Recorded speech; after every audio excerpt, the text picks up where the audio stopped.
Hello. Our text today is 2 Chronicles 25. I hope you'll take a minute and read that and print out the notes so that you can follow along with the text.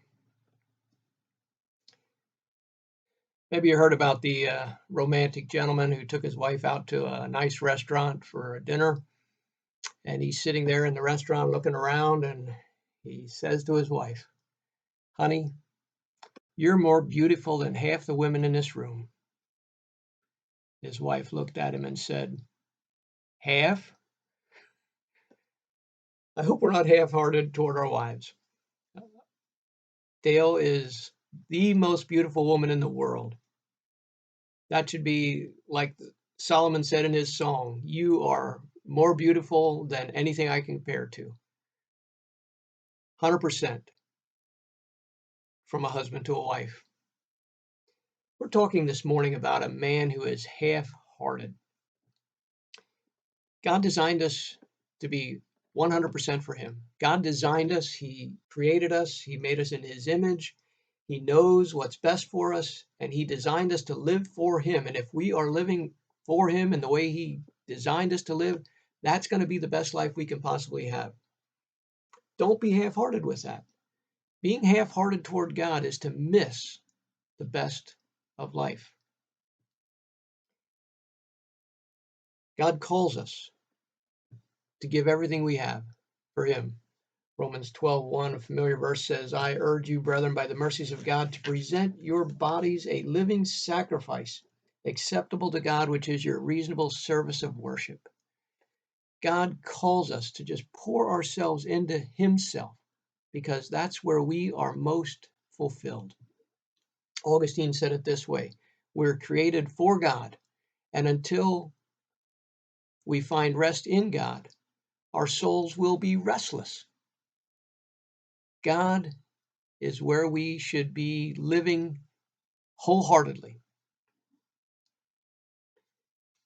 As I said, our chapter today is about a man by the name of Amaziah who is half-hearted. Amaziah is trying to be a good man, trying to accomplish good things, but without being wholehearted toward God. Verse 2 of chapter 25 is kind of our theme for the day. He did right in the sight of the Lord, yet not with a whole heart. So he's trying to do good. He's trying to do right. He's trying to be a good man, but God is optional to him. He's trying to be good without being godly. Our context here is that Amaziah is a king of Judah, and what he wants to accomplish is to restore Judah to glory. Judah has been failing militarily. They have lost a number of wars in the past, and he wants to reverse that. He wants to go from being a loser to being a winner. He wants to restore his nation to power, and those are good, fine things. That's kind of his goal, but he wants to do that without having a whole heart toward God. What he does to be a military success is he raises an army, he hires mercenaries, and then he goes to war against Edom, and he goes to war against Israel. That's kind of a synopsis of the chapter. Kind of revolves around this military focus to say, this is what I want to do to be successful. A little more in-depth review of the story. He decides to go to war against Edom. Edom had been in subjugation to Judah in the past, but they had rebelled and they had become free. He wanted to bring them back and force them to pay taxes and be under his authority. And so he raises an army, and he has 300,000 men in his army, and he doesn't think that's enough, so he hires another 100,000 men from Israel, the sister nation to the north, and now he's ready to go. But a prophet comes and says, if you take Israel along with you to war, God will not bless you. And he doesn't really believe in God that much, and he doesn't really want to listen to the prophet. But the prophet says, God can take care of you even without those 100,000 soldiers. So he listens to the prophet and he goes without the 100,000 Israelites from the north. He goes and he defeats Edom. After the defeat of Edom, he comes back with Edom's gods and sets those gods of Edom up and worships them. So God sends another prophet and says, listen, why are you worshiping gods that have failed you? And Amaziah basically says to the prophet, shut up. I don't want to listen to you. And the prophet says, well, neither will God listen to you.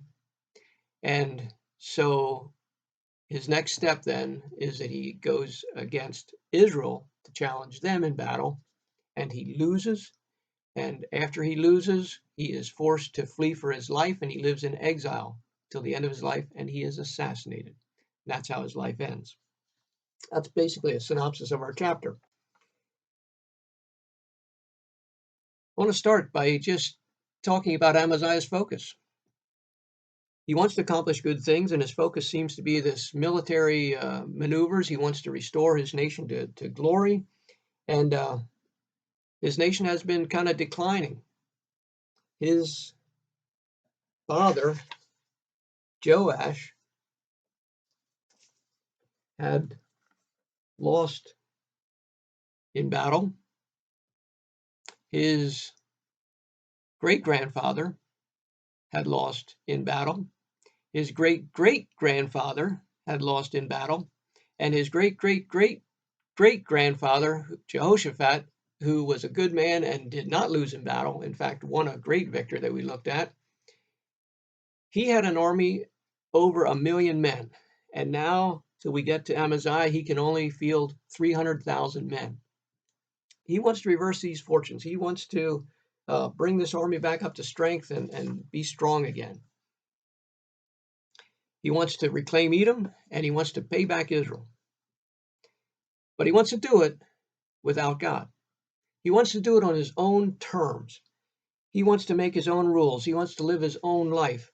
And if that sounds pretty modern, I think it is. Because the world we live in is just like that. People want to be successful. They want to be good people. They want people to look up to them and say, there's a good person. But they don't want to credit God. They don't want to have anything to do with God. And so in our world, we are just like Amaziah. Do good without God. Each individual can make their own rules. God is optional. You want to believe in God? That's fine. You want to believe in a different God? That's fine. I don't want to believe in God? That's fine too. God doesn't really play into this equation of life at all. Just be tolerant of everyone. The term I've heard used to describe this is ethical humanism. You can be a good moral person without reference to any God. That is a myth, though. To say I'm a good person, the Bible is very clear that none of us are good. And the moral humanist, the ethical humanist, has to compare themselves with immoral people to come to the conclusion that they are moral. Because if you start comparing yourself to God and the Ten Commandments, for instance, all have sinned and fall short of God's standards. People say, I can live without God. I don't need God to live. That also is a myth. We cannot live without God. The very air that is coming into my lungs and that is coming out of my voice so I can speak is from God. The very gravity that holds me in my chair is from God. A world of evolution and chance, those things should not be consistent. But because there is a God, those things are consistent, and we base our lives on those very things. One God is not as good as another. The Bible very clearly says that there is only one God. There's only one way of salvation. There's only one God who created. There's only one God who sustains us. There's only one God that we can put our trust in for salvation. only one God. We see that God. One way is not as good as another because God's way is the only way that shows God's love and power. God's love comes to us because God created us to be like him, to be made in his image, and to serve him and to live 100% for him. And man chose not to live for God. Man chose to be half-hearted toward God. Okay, maybe there's a God, maybe there's not. I'll take it or I'll leave it, whatever. Man chose that. And right from the beginning, God said, if you choose that, you're choosing sin and death. You're choosing the curse. You're choosing death. But because God loved us, even though we made that choice, he came into this world, became a human being, and in love faced death for us. Jesus Christ died on the cross of Calvary that he could pay the penalty of sin's curse, which is death. He paid it for us because he loves us, and he proved himself because he rose from the dead and he is alive today. That is the only true God. To say you can live without God or that God doesn't matter is false. Amaziah knows about God. Amaziah is a Jew. He is a king of the Jewish nation. He knows about Abraham. He knows about Moses. He knows about David. Amaziah knows religious stuff. But yet, he's not sold out for God. He thinks he can be good without reference to God. In fact, he probably thinks that it's God's fault that his nation is losing. He's blaming God to say, God, you could change us. God, you could make us powerful and successful again. And that is true. And if Amaziah would have trusted him, God would have been glad to give him his seal of approval. But instead, Amaziah says, it's your fault, God. In fact, I don't even think you're important, God. I'm going to try you. I'll try some other God. God is not important in my life. Lives like the philosophy of today. I am the master of my fate. I am the captain of my soul. That's a modern man saying, I am in charge of my own life. And that's Amaziah's focus, that he thinks that he is in charge of his own life. He doesn't need God. He can decide what's right to do, and he can accomplish what is right, and he can take care of himself. Religion is just a fantasy. Religion is just the drug that people take to make themselves feel better. Religion is just the construct, the fantasy that people make up to fit a worldview. God is not important. I am important. I have these goals. I have this focus. I can accomplish those things. I am the captain of my fate. Which leads us to ask this question, what is Amaziah's faith? What does he really believe? What does he believe about God? What does he believe about himself? And we want to walk through the text now to look at this question. And as we go through the text, we'll see what Amaziah is really thinking about God. Verse 2, our key verse again, he did right in the sight of the Lord, yet not with a whole heart. So here's this good man, but not wholehearted toward God. So we see here that God is not that important to him. He's half-hearted toward God. Verses 5 and 6, he's putting his faith in his armies. Moreover, Amaziah assembled Judah and appointed them according to their fathers' households under commanders of thousands and commanders of hundreds throughout Judah and Benjamin. And he took a census of those from 20 years old and upward and found them to be 300,000 choice men, able to go to war, able to handle a spear and shield. He hired also 100,000 valiant warriors out of Israel for 100 talents of silver. So he's trusting here in military power, that this is how I'm going to accomplish what I want to accomplish. Verse 7 continues, but a man of God came to him, saying, O king, do not let the army of Israel go with you, for the Lord is not with Israel, nor with any of the sons of Ephraim. And he's speaking sarcastically here in verse 8. He says, but if you do go, do it. Be strong for the battle. Yet God will bring you down before the enemy, for God has power to help and to bring down. Amaziah said to the man of God, but what shall we do for the 100 talents which I have given to the troops of Israel? And the man of God answered, the Lord has much more to give you than this. So the prophet comes and says, God will not bless you if you have this alliance with Israel. God is not with Israel. And Amaziah, who doesn't really believe in God and doesn't really want to listen to the prophet, says, yeah, but what about all the money? I already paid them. What about the money? And the prophet says, don't worry about the money. The money's not the important thing, and that is always true. Even if we're successful militarily or successful monetarily, that is not true success. True success is to be 100% for God. But the prophet says, God will take care of you. God can give you more than those 100 talents. Well, with that, Amaziah says, okay, I'll do it. And he sends Israel home. He goes to war against Edom. That war against Edom brings out some more of his character. Verse 11, now Amaziah strengthened himself and led his people forth and went to the valley of Salt and struck down 10,000 of the sons of Seir. The sons of Judah also captured 10,000 alive and brought them to the top of the cliff and threw them down from the top of the cliff so that they were dashed to pieces. Wow. Here's this guy that is into power and thinks the army will give him that power.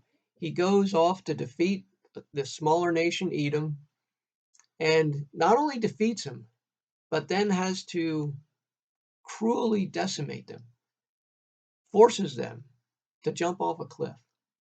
Shows his character. What does he really think? I have the power. I can make these people do whatever I want. Shows his heart. And verse 14 is maybe the worst verse in the chapter. Verse 14 shows us his faith. Now, after Amaziah came down from slaughtering the Edomites, he brought the gods of the sons of Seir, set them up as his gods, bowed down before them, and burned incense to them. So not only doesn't he want to listen to God, but he's going to try somebody else's gods. And so he brings in these false idols, sets them up, and now this is his new worship. So no allegiance to God, no allegiance really probably to the Edom idols, but it's because any God will do. Let's try this God. I always wanted to try whatever the gods of Edom did. So, okay, I'm going to worship other gods. So God sends him another prophet, and this prophet basically says, this is stupid. And Amaziah basically says, shut up. Verse 15, then the anger of the Lord burned against Amaziah, and he sent him a prophet who said to him, why have you sought the gods of the people who have not delivered their own people from your hand? As he was talking with him, the king said to him, have we appointed you a royal counselor? Stop. Why should you be struck down? I don't want to hear it.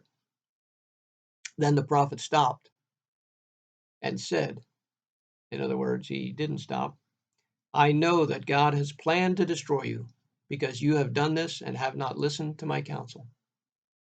So Amaziah clearly doesn't want to hear anything that God has to say.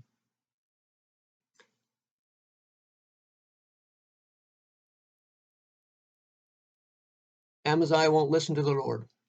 So we continue here, verse 17 following. Then Amaziah, king of Judah, took counsel and sent to Joash, the son of Jehoahaz, the son of Jehu, the king of Israel, saying, come, let us face each other. And the reason he's doing that is because he had hired those 100,000 mercenaries from Israel.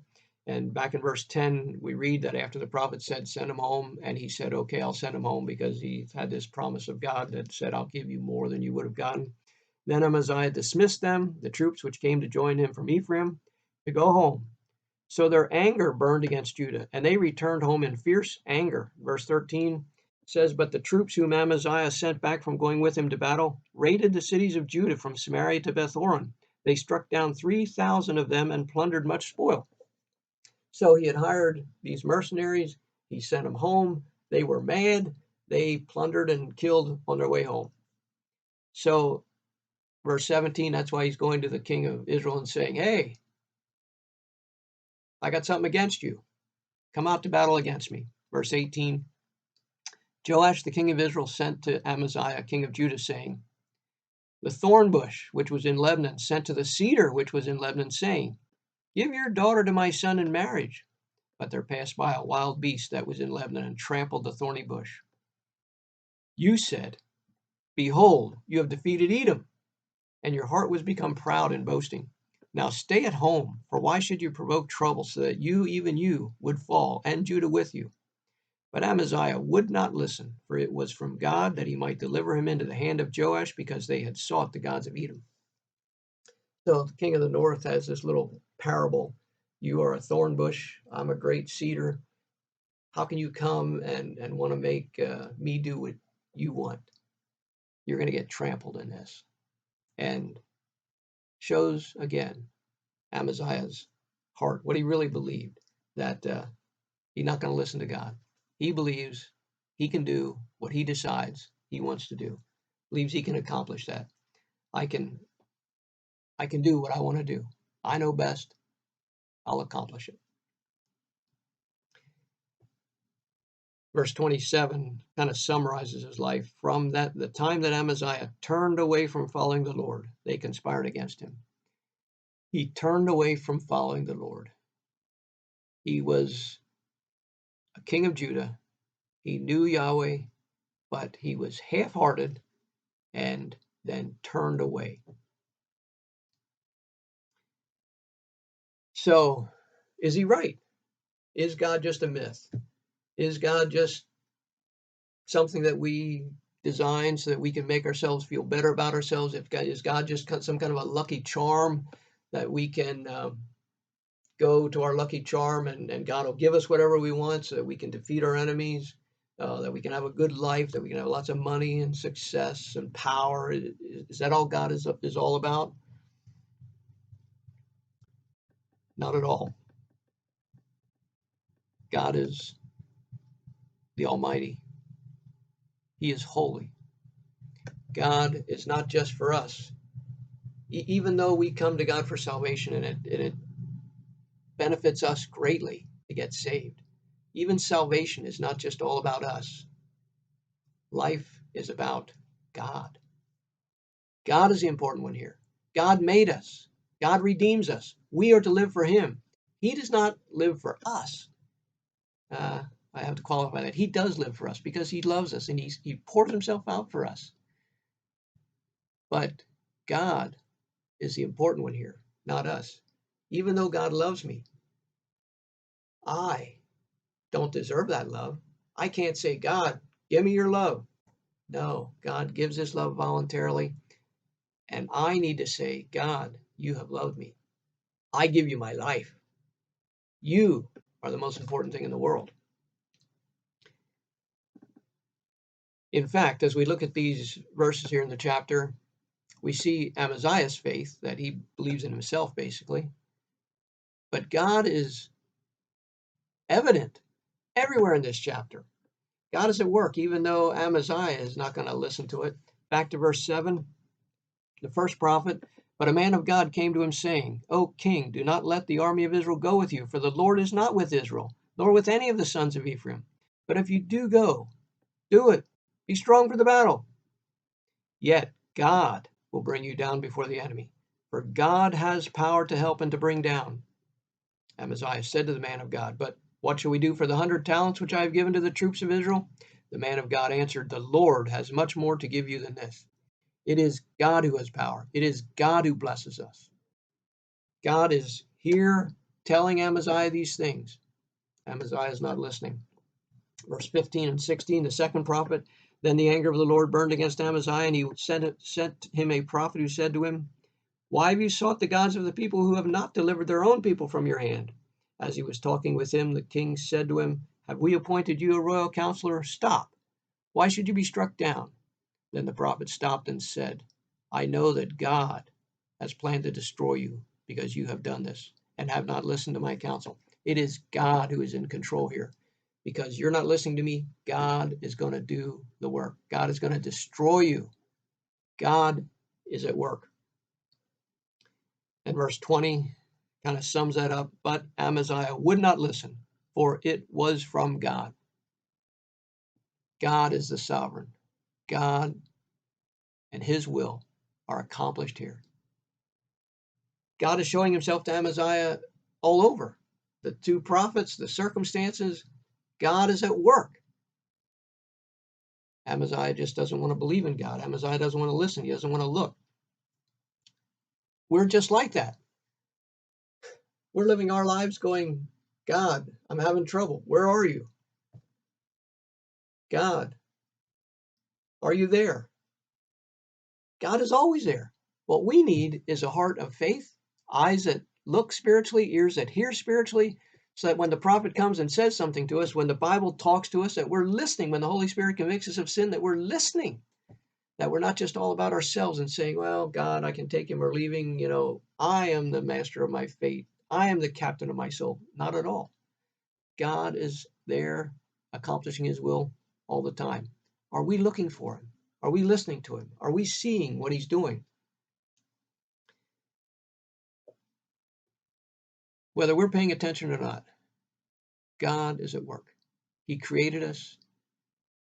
He providentially takes care of us. He sustains us. He has provided redemption for us. God is at work. Where's our faith? What are we looking for? Are we just looking at ourselves and God is an accessory? Or is God the center of our lives and we are 100% for God, so that our lives then fit into God's designed plan so that we can be the best thing possible because we are walking with our God?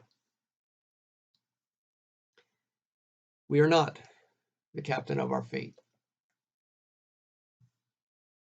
We need to believe in God. Well, how does this turn out for Amaziah? His focus is on himself and what he can accomplish, especially militarily.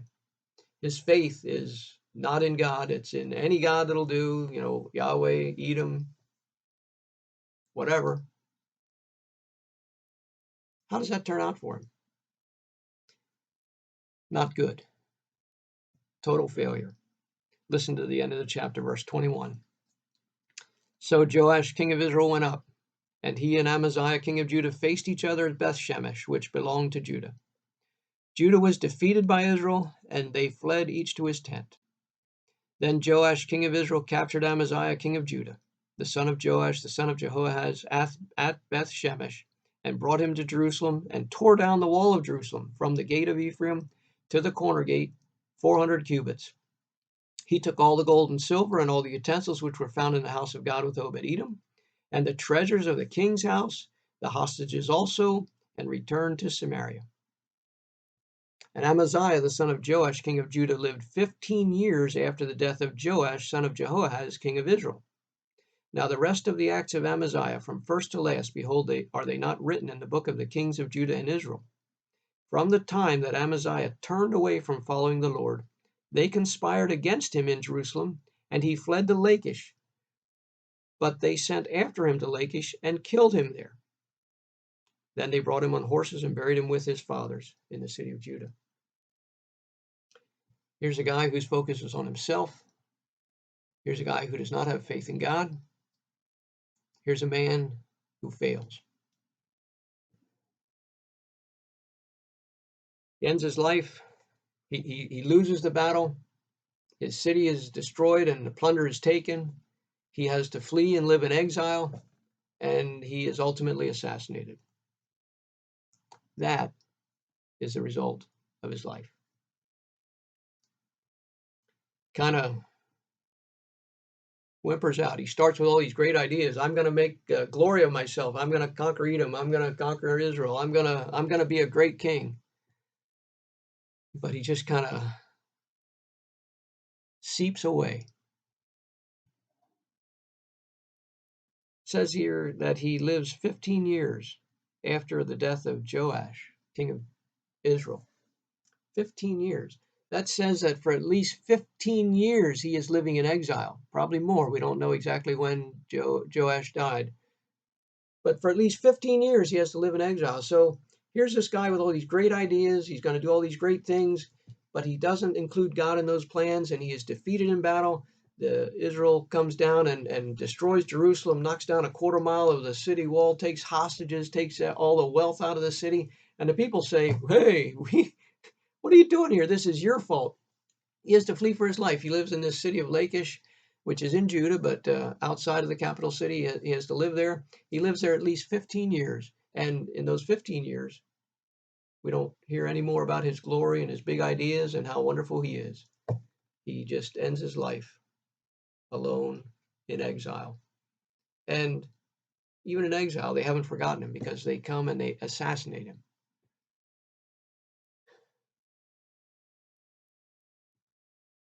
You say no to the real God, you're setting yourself up for failure. That's a very dangerous place to be.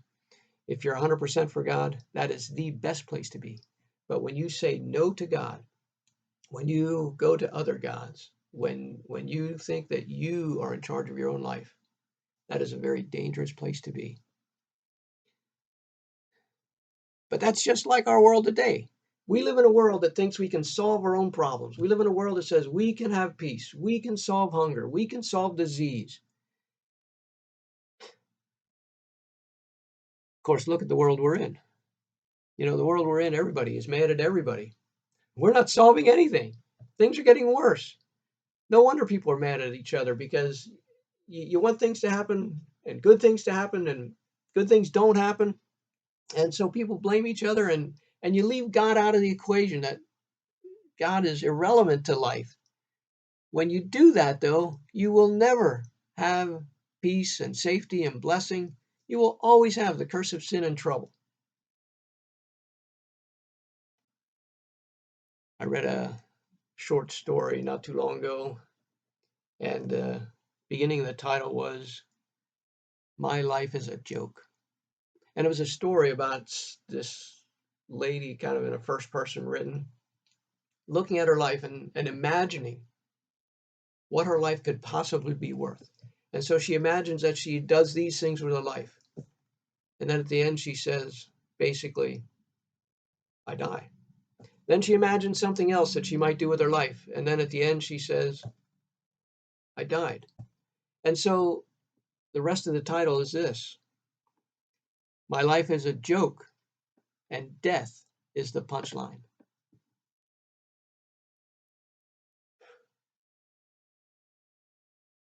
Without God, there is no hope.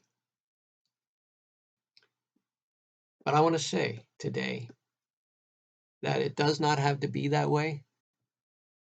There is a God. Live for God. Test God out. Give him 100%. He promises that he will take care of you. He will be with you whatever comes, even as his people go through the tests and trials of life. He assures us that he is with us. He will not desert us. He will not leave us on our own. He will give us ways that we will be able to escape those testings, and he will give us an eternity in heaven with himself. And to show that to us, he gave us a plan of redemption. He made us. We rebelled against him, but he came back after us. He came to the cross of Calvary. He died for mankind so that we could be restored to life with him, so that we could make him the center of our lives. And he calls us to that.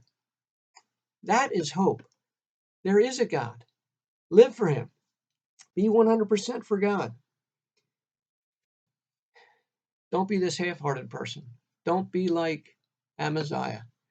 Don't live your life half-heartedly for God and just kind of whimper out in exile, alone, waiting to die.